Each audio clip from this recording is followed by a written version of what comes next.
CAF delegation that came in on Friday to do their normal inspection for the venues that we are going to use for CHAN and AFCON. So they came in on Friday, and yesterday, on Saturday, we had a run through our venues, Kasarani and Nyayo, and the training pitches at Police, at Annex and Ulinzi. So generally, they are very satisfied with the work we have done in the last 1 month.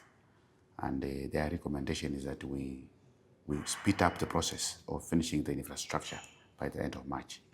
So we have gone through the debrief today with them, and we have all agreed that we are on the right track. So by the end of March, we shall be having all the infrastructure ready in place for us to be able to organize this CHAN without any hitch.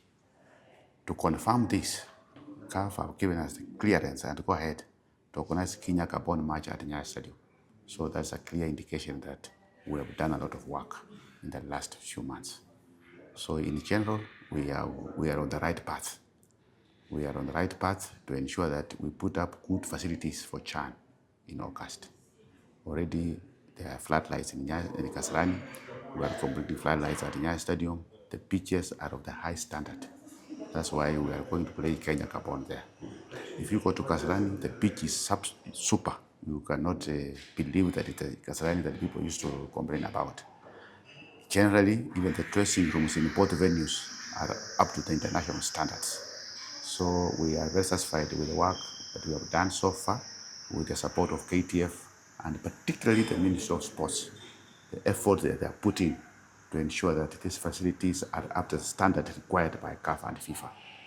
So in a nutshell, what we have done so far, we are satisfied. And even CAF, who are here, you can talk to them. They are very satisfied, they're happy with the work we have done. And I'm sure that when they go back, the report that they will send back to us to review again will not be the one that they sent some time back. This one will be very different. Now we are on the right path. And our venues are very, very ready to organize any competition. I know very well that you will be wondering why we have not gone a key ahead in terms of our operations. We are doing it. Even the media, we have a media plan. We have planned for every event that we are going to organize from now up to August. We have a work plan that is complete.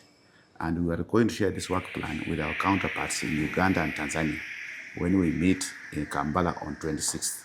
We are going to harmonize the three LOCs into one so that we have a complete LOC for Pamoja, CHAN, AFCON, not Kenya, Uganda, Tanzania. We are going to have Pamoja, CHAN, AFCON committee, one. Thank you. So as my chairman has intimated, we've had a very good, interesting and progressive meeting with the CAF team who came to inspect. And of course, the emphasis has always been on the infrastructure, which I think is now 90% ready to just go. So now the focus now shifts to the softer side of the event, means planning, the committees, and the marketing, and all the comms, and the ticketing, and accreditation. So that's where our next emphasis will be on. So come 1st March, we will now go into full gear to bring in the softer side of the event. So we're going to launch the campaign, the Pamoja campaign, mid-March, to just announce how the event will run across the 3 countries. The promos on media will launch on 1st of April. We will start seeing the billboards and all the ancillary support stuff going up. We're going into Kampala on Monday to have a meeting with the team, Uganda and Tanzania, to just discuss on how we'll have a joint collaborative approach to marketing the event. We're also planning to attend some of these key events that CAF will be holding between now and August to just benchmark and see how they're planning like the Under-17 women's event in Morocco. So we'll be taking a lot of our LOC members to experience some of these things firsthand. So I think we're pretty much now ready to go into full gear to launch now the softer side of the event. Okay, I think as my chairman has also mentioned that this event goes beyond just hosting the tournaments. What it does is it gives us capacity to actually train and inspire the next generation of event planners, football tactical staff, to learn how to host events of this magnitude.